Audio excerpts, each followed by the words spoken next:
Hello. Sorry if I sound like a broken record. Just trying to find love since I've done it forever. And with all my experience, I guess I know better. But now, 'cause I can kick glass with my sharp intuition. And if I think you're special, then you know I'm not kidding. I just thought nobody had the guts to go the distance. But now, then you dropped me from outer space. Sparks came down and threw me out of place. Watching how you move and it's not enough. Damn, you're so cool, yeah, you're all that. I'm headed through the roof. Starting to think that grass can be blue. Caught me off guard, now we're getting back. If I say you're all that, then you're all that. Tell you about the boys from New York to LA.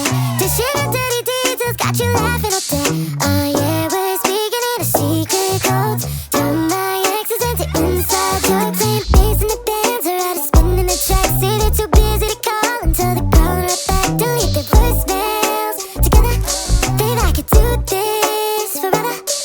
I'm out of my head, I just get to be who I am without thinking about anything else. I seen it all too. You dropped me from outer space. Sparks came down and threw me out of place. Watching how you move and it's not enough. Damn, you're so cool, yeah, you're all that. I'm headed through the roof. Starting to think that grass could be blue. Caught me off guard, now we got it back. If I say you're all that, then you're all that. All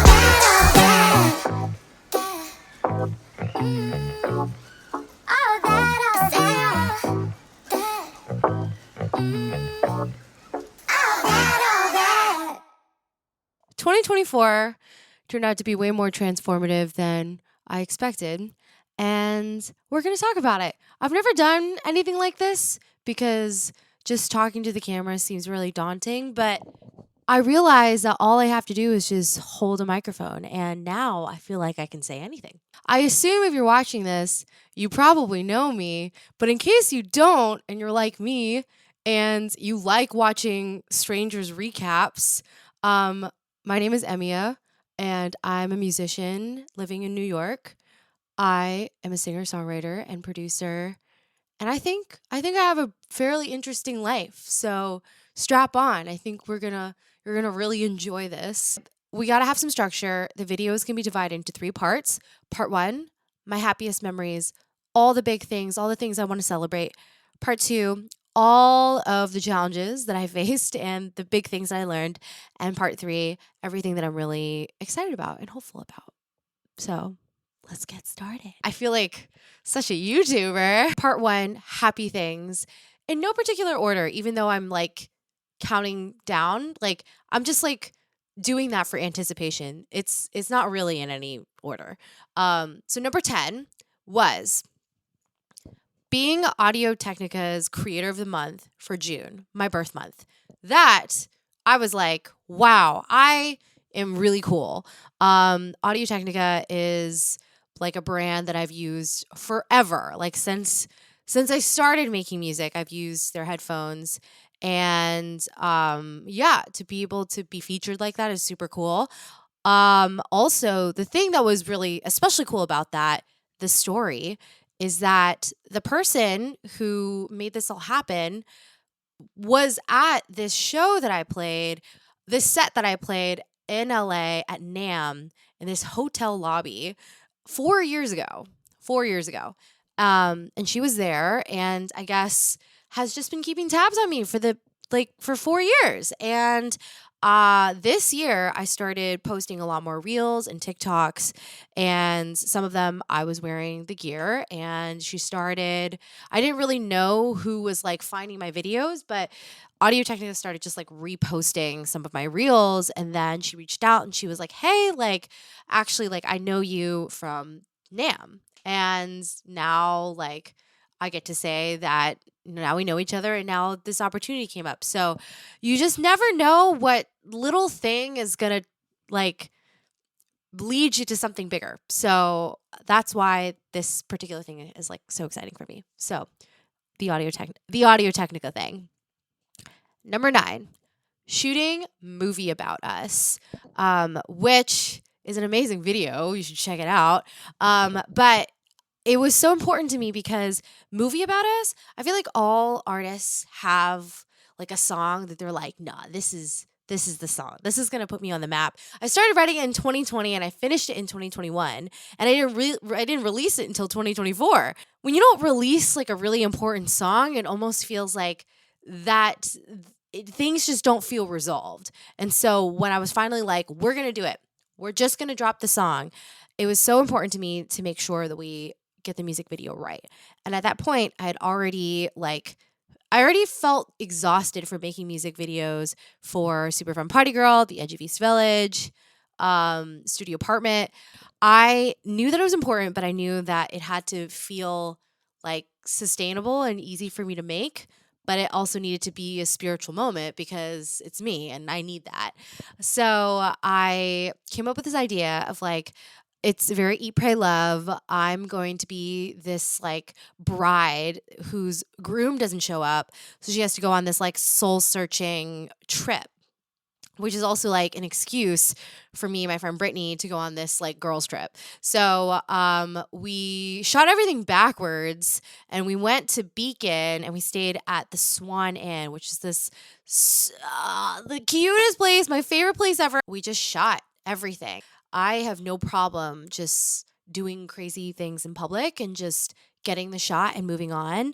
And usually no one ever says anything. In Beacon, it was a surprising moment because people were actually super nice about it. I think I counted maybe like 4 or 5 encounters where people were just like saying that we were beautiful, number one, and that whatever we're doing was cool. There was a bartender who like let us like shoot like at the bar and everything. And she was just like, what's your Instagram? Like, it was like that vibe. So I'm really gushing about it because it was like a really magical thing. And it kind of felt really special because Movie About Us is about me realizing that I can never hate my first love. And something about this moment felt like a reward for finally getting to this place where I'm not like, my ex is the worst person ever. So, yeah, Movie About Us. I talked a lot about that. What was I thinking? Like, thinking that I couldn't speak for 30 minutes. Of course I can. Number 8, my trip to California with my mom. Every year, my mom goes on a trip to visit my grandma who lives in LA. And I have a lot of family that lives out in LA too. And we call it her PTO because she is a full-time caregiver to my brother, who is 22 years old and is severely autistic and nonverbal. So if you can imagine, it is a huge responsibility, a lot of work. So she gets this week off to like go to LA and hang out with her mom and hang out with her friends and all that. So, but she doesn't like to be on a plane alone. So I usually go to Pennsylvania and I pick her up and then we fly from Philly all the way to LA. And I gotta say, one of my favorite memories of this year was a 6-hour plane ride where we just yapped. Like, I know where I get this from. My mom can talk loudly forever. She's very opinionated. I'm very opinionated. But it's all love. It's all in good fun. I learned a lot about her. Yeah, it was really fun, I gotta say. Number 7, shooting Ghost of Us by Elegy. Elegy, aka Joey, is one of my best friend.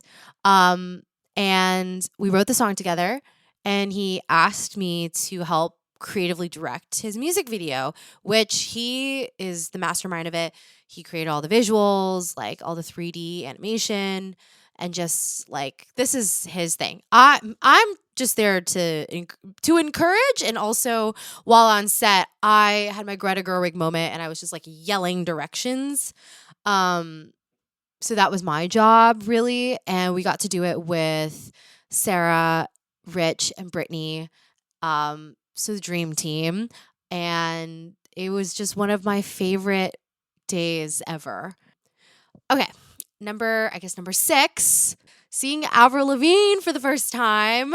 I am I'm a musician because of Avril. The first album that I ever bought with my own crispy $20 bill was at FYE. I bought Let Go and I listened to that ad nauseum. I saw her for the first time and it was special because my friend was her playback engineer. And that was epic. And I was able to get the VIP treatment. I got to be like in the pit. And everything just aligned. She was playing in Philly the weekend that it was also my mom's birthday. So in my head, I'm like, so I'm going to go see Avril, have this spiritual moment, and then I'm going to surprise my mom. All of the pieces it was just so much to celebrate. Celebrating my friend, celebrating my mother. Okay, number 5. So my music video, Super Fun Party Girl, won Best Music Video at the Artist Forum, this film festival in New York. Crazy. Winning something at a film festival was not on my bingo card. Increasing the production level of my visuals was definitely a big goal for me in 2024. But this world of film festivals and all of that, I have to hand it to my director and my dear friend Holly, because she just knows so much more about that and really did the research, found these opportunities for us. And because of her, I got to just kind of experience this other artistic world. I even got to do a little speech and made people laugh, cracked jokes, talked about Kesha. And there was a woman from another film after during the reception who came up to me who was like, "How fun are you?" And I was like, "How fun are you?" is the best compliment anyone's ever said to me. So now I think about that all the time. How fun are you? Number 4, my friend Rosanna and Ankita's engagement. Rosanna and Ankita, I love them so much. And they love each other. And I've always been like, who cries at weddings? I know there's a whole thing, people cry at weddings. And I'm just I'm not a happy cry kind of person. So it doesn't really compute to me. No matter how happy I'm I just don't see the crying part, but I totally get it. And I'm just when it comes time for their wedding, I'm going to cry. Number 3, DJing for the first time, and just DJing in general. I DJed twice this year, and the first time was at my music video launch party that I schemed. I knew that I wanted to do some sort of event, so I created this mini music video festival. Basically, I got 2 of my friends who have their own really cool music video, and I'm let's do a screening and then have a little DJ have DJ sets after. We did it at All Night Skate. Shout out to Olivia, who was so cool and was so open to this and created just an amazing environment. Everyone loved the place, and it was just so cool to celebrate the hard work that went into making this music video. It was cool to let everyone see it on this bigger scale. My college roomie and bestie Danielle coming to New York and me getting to see her. I think we celebrated 10 years of friendship, or was it 11? I met her at Grammy camp the summer before senior year of high school. The best thing that came out of it was that I met her, and she also became my college roommate. We requested each other, and she's been my heart and soul ever since. She stayed at this hotel where basically after work I would come meet her, and we would have a drink at the bar and then get some really expensive fries, and it just kind of felt like she was my neighbor.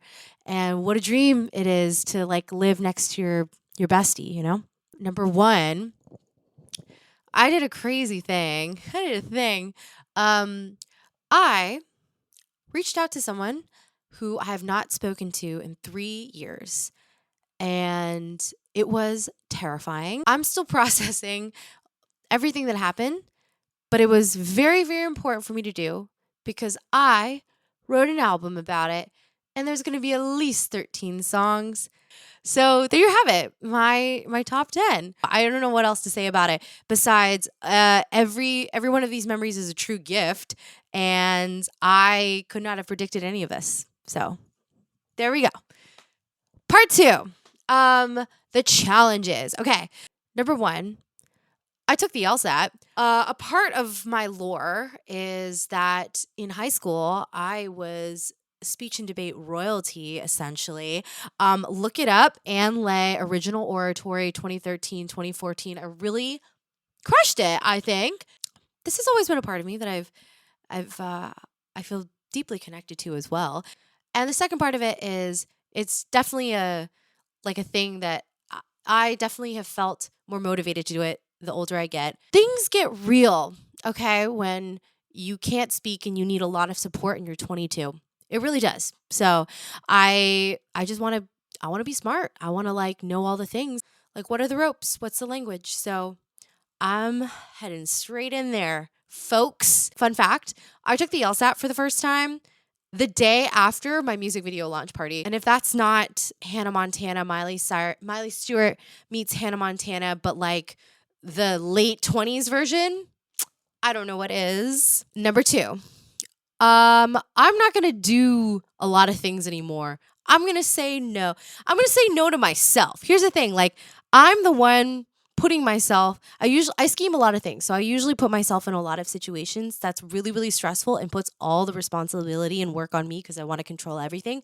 I'm not going to do it anymore. I'm going to put it in this video. I'm telling everyone I'm not going to do it anymore. All right, final parts, the things that I'm really optimistic about. At this very moment anyway, I'm sure I'll ebb and flow. But circling back to my number 1 moment in 2024, for the longest time, I've been on YouTube since I was 13. And I think I've always kind of seen myself as this small, scrappy artist. And I am, and I'm very, very proud of it. But I think the fact that I never see myself as someone who could play in a big stadium or someone who could go on big tours is the biggest reason why I'm not. I have always deeply dreamed of playing huge shows and talking to people. I love talking to people and playing these songs that I poured my heart into and doing it with my best friends around me. What could be more beautiful life than that? So that's now my goal. That's where my heart is at. And I don't think I've had so much clarity on that in a really long time. And it's really weird that it's all kind of aligning with this law school thing, but in a weird way, let me tell you something really else that real quick. You just got to focus on what's right in front of you. The moment I think about, do I have enough time? It's over. And that's kind of how I feel about my career and my dreams too. What do I need to do right now? Not all the other things. And I think having realized both of those things has really changed a lot for me. So yeah, the thing that I'm most optimistic about is just being able to be focused. And even when I get off the tracks or something, to just kind of remember that that's what I want. Oh, I didn't say this. I haven't announced this anywhere on the internet, but I get to end this year in a crazy way. I'm playing keys for Sophie Ellis Bextor, aka Better on the Dance Floor Girl, and for New Year's Rocking Eve with Ryan Seacrest. Crazy. So I get to do that. It's a huge random thing that I did not expect, and it kind of just has made me think, wow, I feel so alive, and I feel like that's so cool. Why not more? Why not me? So anyway, happy New Year. Thanks for sticking around with me through this whole thing. And I will update you on all the things that I can. Love you lots. And I'll see you so soon.